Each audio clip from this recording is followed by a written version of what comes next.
let's say you go into you can do this in a room. It's quite fun to do it just when you're sitting in a room, like a room, maybe your bedroom. You can sit there and just sort of meditate on it and think, okay, if I wanted to spend 10 minutes making this room better, what would I have to do? And you have to ask yourself that, right? It's not a command, it's like a genuine question.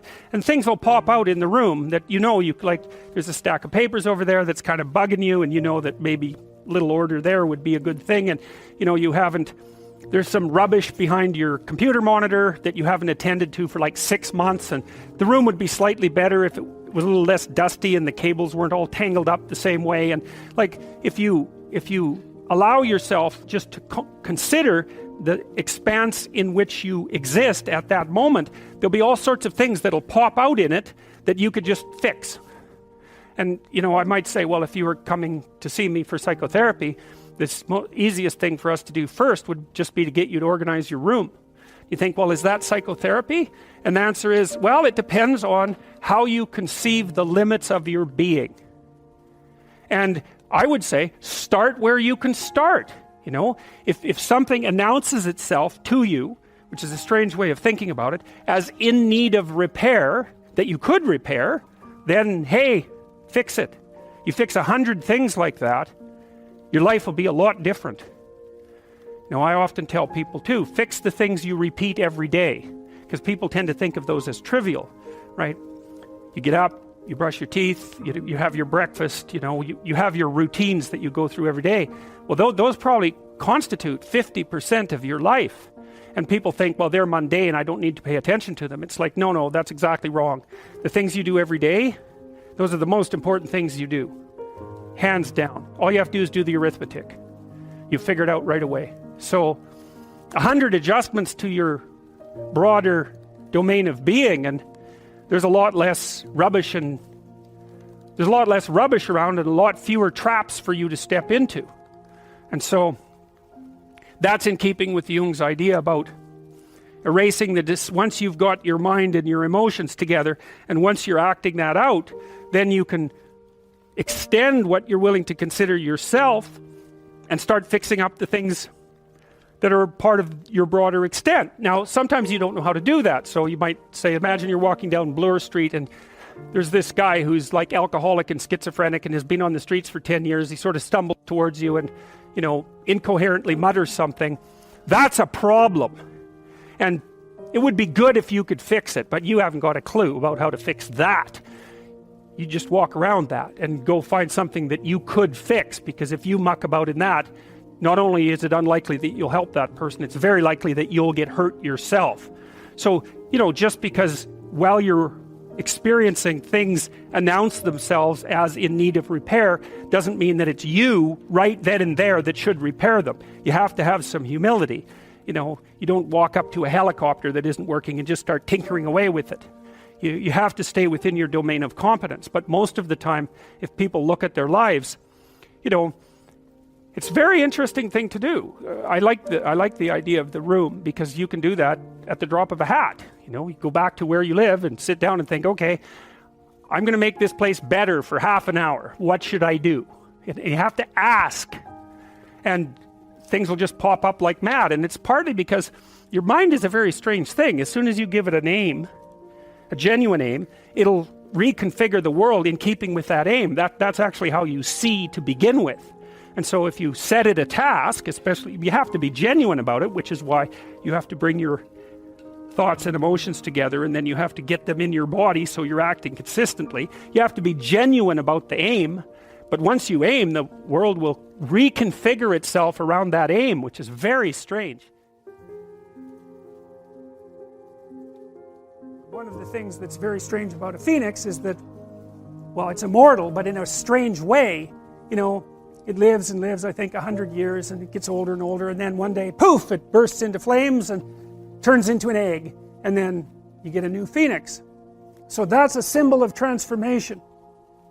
It's a symbol of transformation. The bird is a spirit or psyche.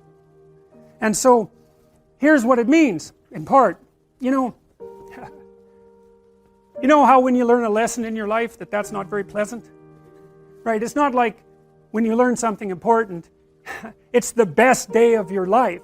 It's often the importance of what you learn is often proportionate to just how wretched it is to learn it.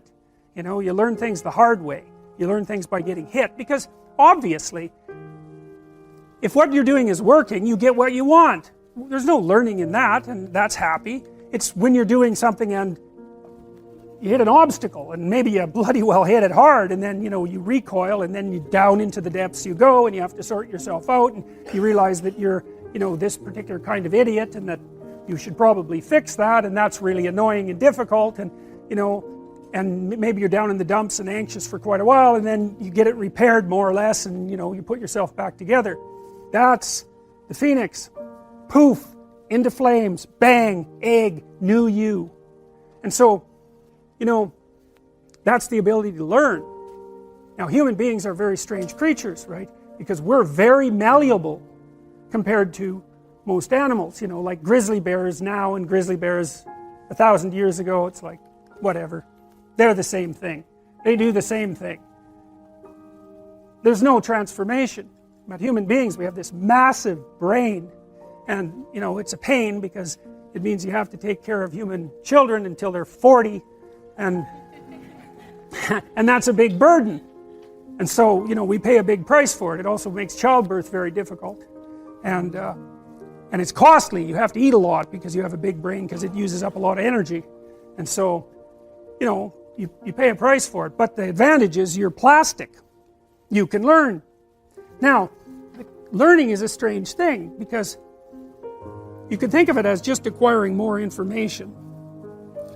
But you could also think of it, and this is more accurate, as finding out something that you're doing wrong, so that's sort of built into you, like a character element of your character, a presumption of your perception, or a deep habit. It's really built into you. It's a neural structure, right? It's alive. And you have to kill it, because it isn't working properly. And the pain that you go through, in part, when you're suffering because you did something stupid, is it's something like the neurology. I can never get this quite right. It's the pain of the death of that structure. And that can be a huge chunk of you, you know, if you really have to go through a massive revision. It's like the person that comes out the other end might hardly be the same at all.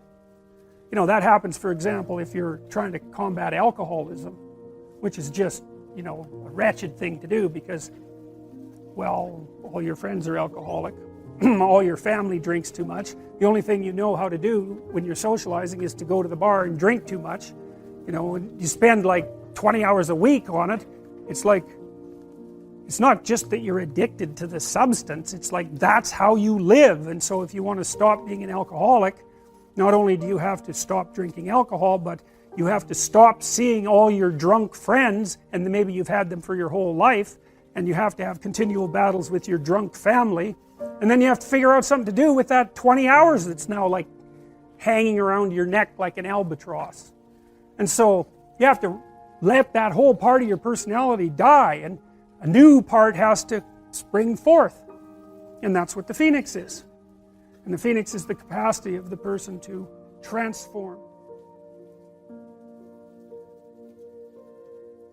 You have all seen this video where you watch the basketballs being tossed back and forth between members of the white team versus the black team, and while you're doing that, a gorilla walks up into the middle of the video and you don't see it. It's like, you know, if you thought about that experiment for about 5 years, that would be about the right amount of time to spend thinking about it, because what it shows you is that you see what you aim at.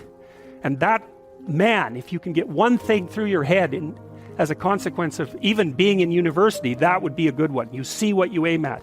And so, because one inference you might draw from that is, be careful what you aim at, right? What you aim at determines the way the world manifests itself to you. And so if the world is manifesting itself in a very negative way, one thing to ask is, are you aiming at the right thing? Now, you know, I'm not trying to reduce everybody's problems to an improper aim. People get cut off at the knees for all sorts of reasons. You know, they get sick, they have accidents. There's a random element to being, that's for sure. And so you don't want to take anything, even that particular phrase, too far.